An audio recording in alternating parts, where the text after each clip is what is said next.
Kepala Perwakilan Ombudsman, Nusa Tenggara Timur, NTT, Darius Bedadaton, meminta Gubernur NTT, Victor Bungtilu Laiskodat, memikirkan kembali soal kewajiban siswa sekolah menengah atas, SMA, dan sekolah menengah kejuruan, SMK Negeri, masuk pukul 5 WITA.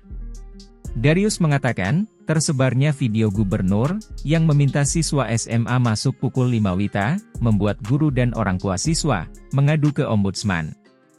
Darius mengaku, sejak siang hingga malam, sejumlah keluhan diterimanya dari berbagai pihak. Terkait kebijakan ini, ada beberapa saran yang ingin kami sampaikan, ujar Darius kepada sejumlah wartawan di Kupang, Senin, 27 Februari 2023, malam. Darius meminta, kebijakan itu didiskusikan terlebih dahulu, dengan komite dan orang tua siswa, sebelum dilaksanakan sekolah. Apa kira-kira urgensinya masuk sekolah jam 5 pagi, ujar dia. Kemudian, perlu juga dipikirkan apakah pada pukul 4.30 WITA, angkutan kota juga sudah beroperasi. Termasuk juga keamanan anak-anak sekolah pada jam tersebut. Darius berharap, kebijakan ini ditinjau kembali agar tidak menimbulkan polemik di tengah masyarakat. Hemat saya, konsep ini perlu dimatangkan dinas dan disosialisasikan, kata dia.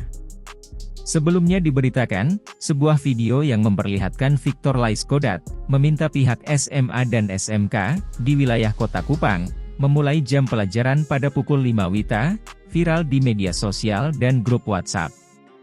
Dalam tayangan video berdurasi 1 menit 43 detik tersebut, tampak Victor didampingi Kepala Dinas Pendidikan dan Kebudayaan NTT, Linus Lusi, meminta para siswa agar membiasakan diri bangun pukul 4 WITA.